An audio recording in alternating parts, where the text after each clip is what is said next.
अगर जीतेंगे तो बेवकूफ नहीं बनेगी जनता। अगर आप दिल्ली में 2 बार जीतते हैं तो जनता बेवकूफ नहीं बनती। मेरा सीधा सवाल है सर, हम चाहते हैं कि समय की वो सीमा है, मैं चाहती हूँ सीधा जवाब मिले। अगर आप दिल्ली 2 बार जीतेंगे तो वहां जनता बेवकूफ नहीं बनती है, लेकिन आप अगर लोकसभा चुनाव अगर हार जाते हैं तो जनता जुमलेबाज पार्टी के बीच में आ जाती है, तब जनता धर्म और इसके बीच में फंस जाती है। तो ये एक विरोधाभास नजर आता है सर, जहां जहां आप जीतेंगे वहां वहां जनता होशियार नजर आएगी आपको।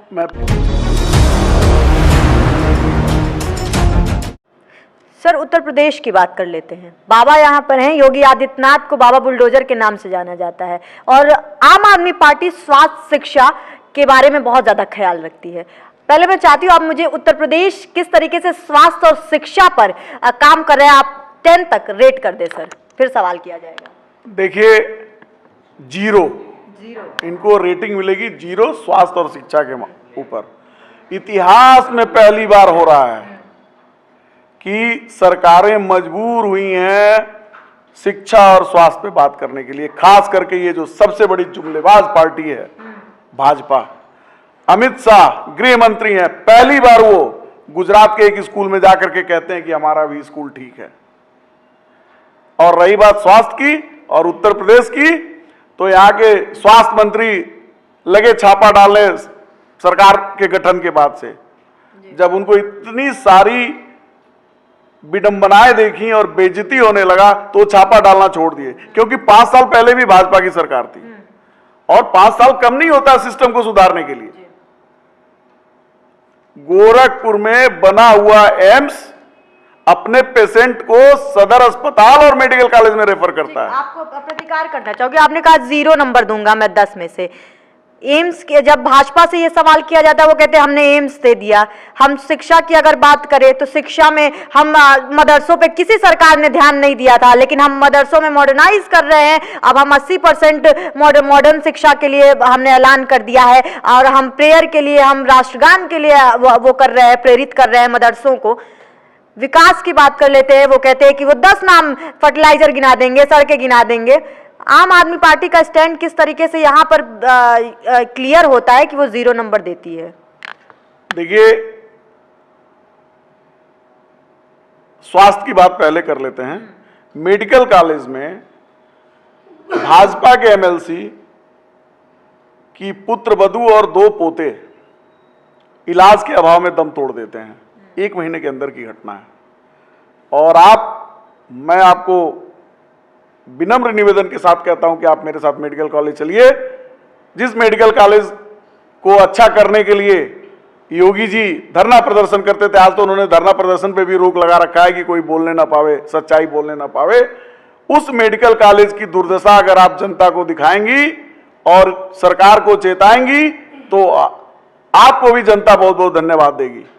मेडिकल कॉलेज में वो दुर्दशा है, वार्डों की वो दुर्दशा है, डॉक्टर इतना ज्यादा पेशेंट के साथ दुर्व्यवहार करते हैं। कितने भी मेडिकल कॉलेज हो, लेकिन जो तीमारदारों के साथ मारपीट की घटना आए दिन लगातार होती रहती है, उस पर सरकार का कोई ध्यान नहीं जाता। आप ये नकार देंगे कि योगी आदित्यनाथ चाहे 2 दिवसीय दौरे पे आए, चाहे 3 दिन के लिए आए, चाहे 1 दिन के लिए आए, वो एम्स और मेडिकल कॉलेज जरूर जाते हैं? क्या आप ये नकार देंगे कि पैरामेडिकल्स के लिए वो नया उसी मेडिकल कॉलेज में एक बिल्डिंग दे रहे हैं? क्या आप ये नकार देंगे कि मैं जितने भी जब उन्होंने दौरा किया है मेडिकल कॉलेज का, हर बार कुछ ना कुछ दे करके आते हैं, कुछ ना कुछ जो सुविधाएं हैं उसमें इजाफा करने के लिए हैं? क्या आप ये नकार देंगे कि कितने डॉक्टर्स हैं जिन्होंने जहां पर ऑन द स्पॉट उन्होंने सस्पेंड कर दिया अगर कोई भी दिक्कत रही हो? और जवाब में तो योगी सरकार कहती ही है कि भैया बहुत पहले सरकारी पूर्ववर्ती सरकारों ने तो बहुत नुकसान किया था, हम तो फिर भी ठीक कर रहे हैं।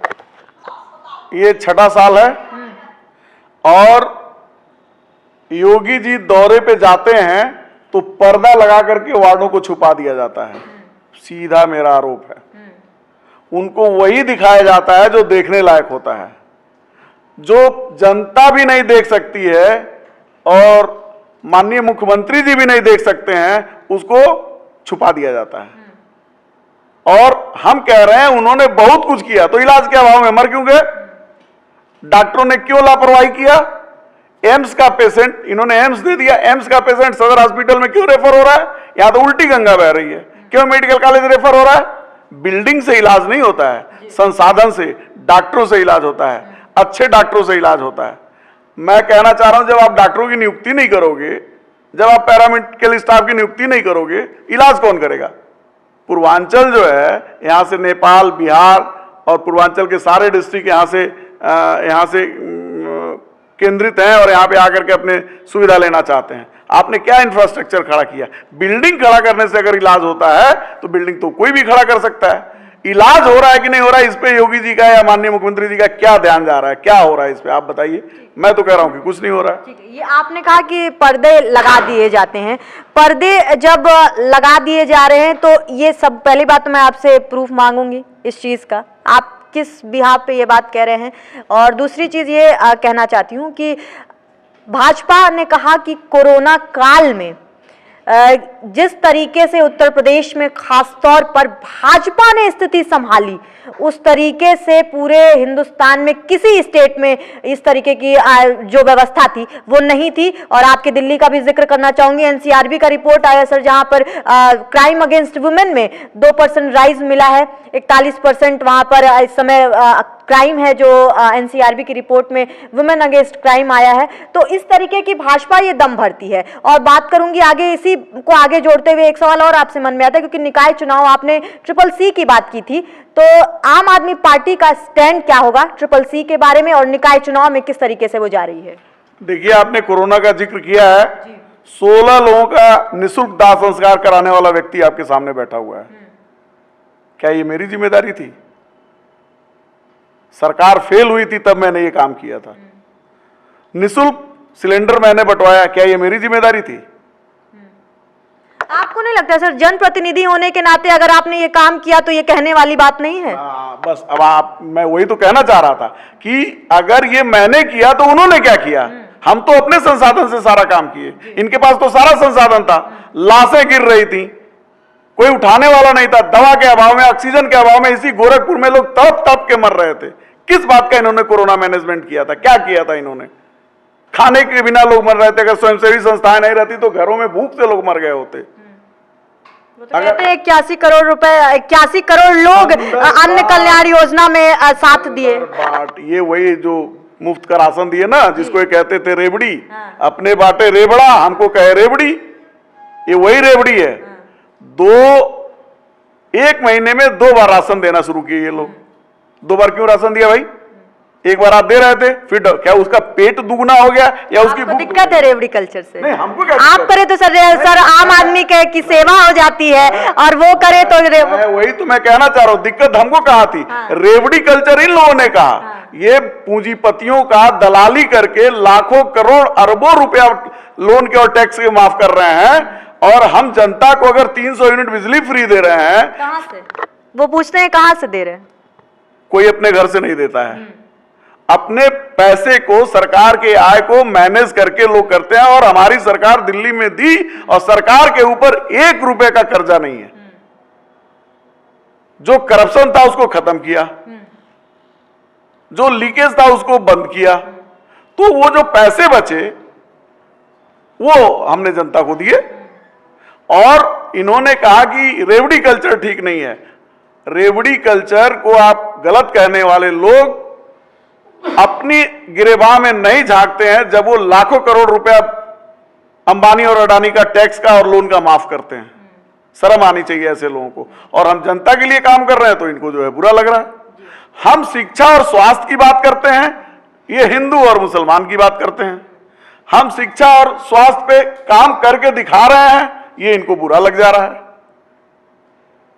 सर आपने कहा कि हिंदू मुसलमान की वो बात कर रहे हैं, फिर वहीं पे एक सवाल में ये भी आ जाता है कि अगर हिंदू मुसलमान कर रहे हैं और अगर आप स्वास्थ्य और शिक्षा कर रहे हैं, और सिर्फ आम आदमी पार्टी नहीं, इसे ऐसे ही चुनाव हुए जहां पर जिस तरीके से आपने कहा कि धर्म को लेकर के चलना या एक क्राइटेरिया को लेकर के आगे बढ़ना, भाजपा की अपनी एक विचारधारा है और भाजपा का राजनीति का अपना एक अलग तरीका भी है। लेकिन उससे विपक्ष में अगर बात करूं तो चाहे आम आदमी पार्टी हो, चाहे कांग्रेस हो, चाहे अभी विधानसभा चुनाव की बात करूं जहां पर समाजवादी पार्टी ने भी स्वास्थ्य और शिक्षा को बहुत ध्यान दिया, जहां कांग्रेस ने लड़की हूं लड़ सकती हूं जैसे नारे को लेकर के आई, फिर भी जनता मुसलमान और हिंदू वाले पे क्यों वोट कर रही है? वही तो मैं कहना चाह रहा हूं। ये है कैलेंडर, बजाते हैं डमरू और मूर्ख जनता इनके भ्रम में पड़ जाती है। ये हिंदू मुस्लिम की बात क्यों केवल जनता के चुनाव के समय जनता के सामने रखते हैं और चुनाव कराते हैं इन मुद्दों पे, और अपनी bullet train, smart city, smart village ये सब भूल जाते हैं। भाई जिन मुद्दों को तुमने वादा किया वो तो बोलो ना कि तुमने क्या किया। चुनाव आएगा, भारत पाकिस्तान का लड़ाई, हिंदू मुसलमान का दंगा, ये इनके हाथ में है। अगर इनके डिक्शनरी से या इनके वर्कशॉप से अगर मुसलमान शब्द निकाल दिया जाए, इनको जनता क्या इनकी दशा करेगी ये इनको पता नहीं है। और सुनिए, मैं जो सीधा साधा आरोप लगा रहा हूं, ये बांग्लादेशी रोहिंग्या की बात करते थे। मैम, क्या इन्होंने एक भी बांग्लादेशी और रोहिंग्या को खदेड़ा? नहीं खदेड़ा। ये पंचर पुत्र कहते थे। जब वो बच्चे पढ़ करके आज IAS IPS बनने लगे तब भी इनको दर्द हो रहा है। क्यों दर्द हो रहा है? और अपने सुविधा दे रहे हो, 469 करोड़ मदरसों को दिए और करते हो हिंदू मुस्लिम की बात। तो ये इनका चरित्र है, ये कहते कुछ है करते कुछ है। हमारी पार्टी जिस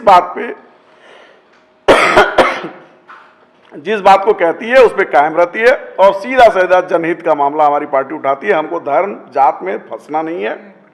ये बात चर्चा पे आई तो हमने कह दिया। जनहित की आपने बात की तो CM सिटी है, निकाय चुनाव भी नजदीक हैं, और क्या लगता है आम आदमी पार्टी को कि निकाय चुनाव में खास तौर पर क्या उनका एजेंडा रहेगा और जनहित किस चीज में है? देखिए, जो निकाय चुनाव है ये रिहर्सल है। किस चीज का? इनको भगाने का सत्ता से। किसको? भाजपा को भगाएंगे? इस समय पूरी जनता, पूरा देश इनके गलत नीतियों से परेशान है। सेम बात तो सर भारत जोड़ो यात्रा में राहुल गांधी भी कह रहे हैं। एक सवाल मैंने कांग्रेस से भी पूछा था। दूसरे दलों की बात नहीं कर सकता। आपने बात छेड़ी है तो सवाल सर। ठीक है, आप सवाल करिए, लेकिन मैं दूसरे दल का दूसरा जाने, हमारे दल के बारे में आप पूछिए, मैं अपनी पार्टी की नीतियों को बताऊंगा। ये 30 साल से नगर निगम, पार्षद, मेयर, विधायक, सांसद, राज्य में सरकार, केंद्र में सरकार, अब इसको जिसको ये लोग डबल इंजन की सरकार कहते हैं, उस शहर की दुर्दशा ये होनी चाहिए कि 1 घंटे के बारिश में शहर डूब जाए, वेनिस सिटी बन जाए, लोग नाव से अपने घरों में आए जाए। ये विकास कहते हैं। इन्होंने अब तक का सबसे गंदा काम हाउस टैक्स को 10 गुना बढ़ाने का जो काम किया था, आम आदमी पार्टी ने इसका पुरजोर तरीके से विरोध किया था, जिसके बाद नगर निगम चुनाव में हार के डर से और आम आदमी पार्टी के प्रतिकार की वजह से इनको वापस लेना पड़ा ये मुद्दा। हमें फक्र है, हमें अपने कार्यकर्ताओं पे फक्र है कि हम लोगों ने इसका पुरजोर तरीके से विरोध किया था, जिससे आज सरकार को एक चीज बताइए, जिसका घर का टैक्स 1000 आता है उसका 10,000 का इन्होंने नोटिस भेजा था। अभी तो 100 रुपए जमा कराया उसके उस कमेटी में कि आपकी बातों को सुना जाएगा, आप 100 रुपए 4.5 लाख रुपया लोगों ने जमा कराया, उस पैसे का बंदरवाट करेंगे। वो तो कहते हैं विकास के नाम पर थोड़ा बहुत तो दिक्कत होगा लोगों को। हाँ, विकास के नाम पे कितने दिन तक दिक्कत चलेगा? नगर निगम की बात करिए, स्टेट गवर्नमेंट की बात करिए। नगर निगम की बात करिए तो 30 साल से तो यही है, भाजपा ही वाले हैं। कितना विकास ये करना चाहते हैं? क्या करना चाहते हैं? अब कौन सा विकास करना चाहते हैं? हम जानते हैं कि मोहल्लों में जहां जनता निवास करती है वहां ये जनता को क्या सुविधा दे रहे हैं। न इनकी स्ट्रीट लाइट जलती है, और अभी मुख्यमंत्री जी का 2 दिन पहले घोषणा हुआ है कि गड्ढा मुक्त सड़क बनाई जाएगी 15 नवंबर तक। मतलब गड्ढा है ना, तभी तो उन्होंने गड्ढा मुक्त बनाने के लिए कहा है।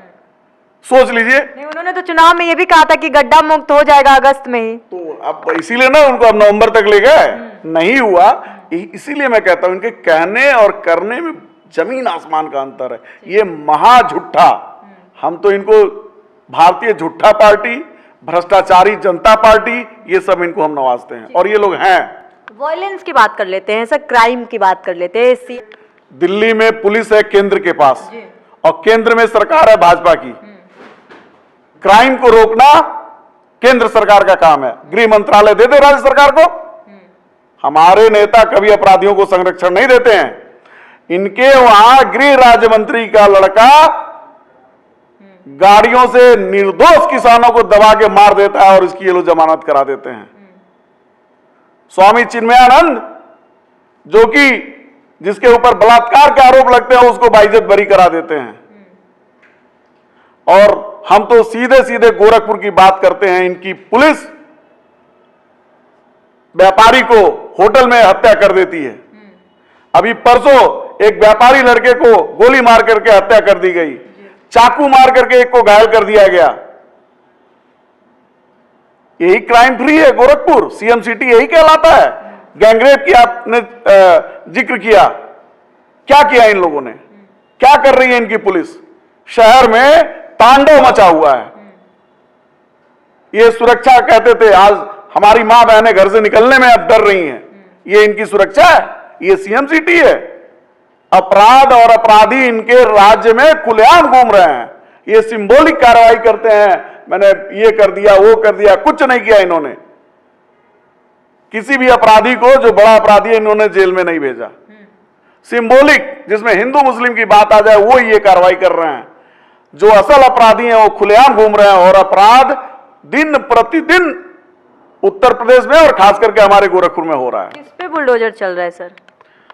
आप स्वयं जानती हैं बुलडोजर किसके ऊपर? मैं नहीं जानती हूँ किस पे तो बुलडोजर। मैं बता रहा हूं, ये बुलडोजर जो है, अगर अपराधियों पे चलता तो अपराधियों का मनोबल टूटता, अपराधी अपराध करने से बचते। तो अगर ये बुलडोजर चल रहा है और उसका कोई उद्देश्य नहीं है और उसका कोई रिजल्ट नहीं निकल रहा है, तो हम तो मानेंगे कि पता नहीं किस पे बुलडोजर चल रहा है। आप बताइए, अगर अपराधी प्रताड़ित होंगे तो अपराध करने से बचेंगे कि नहीं बचेंगे? तो आप बुलडोजर चलाइए, गोली चलाइए और अपराधियों में खौफ ना रहे तो आप हवा में चला रहे हैं। आप जिसकी आवश्यकता नहीं है वो काम कर रहे हैं। गोरखपुर में छिनैती हो रही है, गोरखपुर में अपहरण हो रहा है, बलात्कार हो रहा है, निर्दोषों की हत्या हो रही है, पुलिस उसमें शामिल हो जा रही है। हमको इस पे ध्यान देना है। आपको सुन रही हूँ सर, और दो सवाल मन में और आते हैं, कठिन सवाल। पहला कि धर्म परिवर्तन की आप बात करते हैं, आप कहते हैं कि भाजपा लड़ाई लगवा रही है, और आप ही के जवाब से सवाल निकालती हूँ। आपने कहा हम भगाना चाहते हैं भाजपा को। बहुत सारी पार्टियां हैं जो कह रही हैं भगाना चाहते हैं। मैं सवाल करती हूँ और मैं पूछना चाहती हूँ कि किसी को भगाने से बेहतर ये नहीं है कि हम आप इतने अच्छे हों कि जनता खुद चुने। हम जनता को क्यों बताएं कि वो खराब है? जनता को हम ये बताएं ना कि हम बहुत अच्छे हैं, हमको चुनिए। हमने कब कहा कि अगला खराब है? जी, हम तो यही कह ही रहे हैं कि हमको आप अच्छा मत कहिए, हमारे काम को अच्छा कहिए। और अगर हमारा काम अच्छा है, पहला ऐसा नेता है अरविंद केजरीवाल जी जो ये कहते हैं कि अगर हमने काम किया है तो वोट देना है। किसी की हिम्मत, किसी राजनेता की, चाहे भाजपा का हो, सपा का हो, बसपा का हो, कांग्रेस का हो, वो समाज में कह सकता है कि अगर हमने काम किया हो तभी वोट देना, और अगर हमने काम नहीं किया है तो हमको या हमारे प्रत्याशी को, हमारे पार्टी को वोट मत देना। कहीं आपने सुना है? लेकिन हमारी पार्टी के नेता ये बात कहते हैं। क्यों कहते हैं? क्योंकि उन्होंने धरातल पे काम किया है। और हम ये नहीं कह रहे कि हमारा चेहरा बड़ा रोबदार है, हमारी मूछें बड़ी बड़ी हैं, हमको तुम चुन लो। हम ये कभी नहीं कहते हैं। हम हमेशा ये कहते हैं कि अगर हमने आम जनता के लिए काम किया है तो हमको चुनो और दूसरे को बाहर करो। आप कह रहे हैं हमको चुनो, तो फिर आपने एक तरफ ये भी कहा कि जब जनता मूर्ख बन जाती है, जनता जुमलेबाज पार्टी है, उसके जुमले में फंस जा रही है। तो जब आप पंजाब जीतते हैं, जब आप दिल्ली जीतते हैं 2 बार, तब जनता नहीं मूर्ख बनती है। जब अब आप उत्तर प्रदेश में हार जाते हैं, या फिर आप जब गुजरात में अगर जीतने जितना कॉन्फिडेंस आप दम भर रहे हैं, अगर गुजरात में आप जीतते हैं तो वहां की जनता नहीं मूर्ख बनेगी, लेकिन उत्तर प्रदेश में आप हार जाते हैं तो जनता बेवकूफ बन जाती है। मैंने उत्तर प्रदेश की ही नहीं बात की है, मैं पूरे भारत की बात कर रहा हूं। मैं पूरे भारत की बात कर रहा हूं कि जनता अगर धर्म के चक्कर में फंसी रहेगी, उनके लड़कों को भाजपा को चुनेगी नहीं, उनके लड़कों को, उनके आने वाली पीढ़ियों को भीख मांगने की नौबत आ जाएगी। बेरोजगारी, भ्रष्टाचार, अपराध चरम सीमा पे है। इस पे बात करिए ना। नहीं, बात मैं करूंगी, लेकिन क्योंकि आपने स्टेटमेंट, जी मैंने आपकी बात नहीं की है, स्टेटमेंट हम सरकार की बात कर रहे हैं कि इन मुद्दों पे बात करो ना। हाँ, वो तो कह रहे हैं हम विकास के नाम पर सब कर रहे हैं, लेकिन आपने स्टेटमेंट पक्ष पर भी आएंगे, लेकिन स्टेटमेंट आपने एक दिया कि जनता जुमलेबाज पार्टी है, उससे मूर्ख बन जा रही है। एक दफे के लिए अगर मान लिया जाए तो फिर जनता, अगर गुजरात में आप जीतेंगे, आप अगर जीतेंगे तो बेवकूफ नहीं बनेगी जनता। अगर आप दिल्ली में 2 बार जीतते हैं तो जनता बेवकूफ नहीं बनती। मेरा सीधा सवाल है सर, हम चाहते हैं कि समय की वो सीमा है, मैं चाहती हूँ सीधा जवाब मिले। अगर आप दिल्ली 2 बार जीतेंगे तो वहां जनता बेवकूफ नहीं बनती है, लेकिन आप अगर लोकसभा चुनाव अगर हार जाते हैं तो जनता जुमलेबाज पार्टी के बीच में आ जाती है, तब जनता धर्म और इसके बीच में फंस जाती है। तो ये एक विरोधाभास नजर आता है सर, जहां जहां आप जीतेंगे वहां वहां जनता होशियार नजर आएगी आपको। मैं फिर आपसे एक बात कहना चाह रहा हूं, मेरा जो भी ये शब्द का प्रयोग है वो काम के आधार पे है। आप विकास की बात कर रही हैं, आपको क्यों लगता है सर कि अब इस बार लोकसभा चुनाव में जनता बेवकूफ नहीं बनेगी? आपके काम पर भाई जनता त्रस्त है। 300 का सिलेंडर 1300 में मिल रहा है, डॉलर का रेट कहां से कहां पहुंच गया, महंगाई कहां से कहां पहुंच गई, घर का किचन, आप महिला हैं, सब कुछ बर्बाद हो गया है, बच्चों का फीस लोग नहीं भर पा रहे हैं, निजी स्कूलों में लूट मची हुई है, सरकारी स्कूलों की वो दुर्दशा है कि जहां बच्चे हैं वहां अध्यापक नहीं, जहां अध्यापक है वहां सुविधा नहीं, उन अध्यापकों से पढ़ाई के अलावा सारा काम कराया जा रहा है। मतलब कि पूरी तरह से जनता को मूर्ख बना करके रखा जा रहा है, ताकि ये जनता जब तक मूर्ख रहेगी, अनपढ़ रहेगी, हमारा झंडा ढोते रहेगी। हमारा नेता कहता है, हमारी पार्टी कहती है कि पहले आप जनता को जागरूक करो, उनको शिक्षित करो। जब वो शिक्षित होकर के हमको वोट देंगे वो ज्यादा बेहतर होगा। भाजपा ये कहती है इनको अनपढ़ गंवार बना के रखो, क्योंकि अगर ये पढ़ लिख गए तो ये हमारे पीछे नहीं रहेंगे, ये हमारा झंडा नहीं ढोएंगे।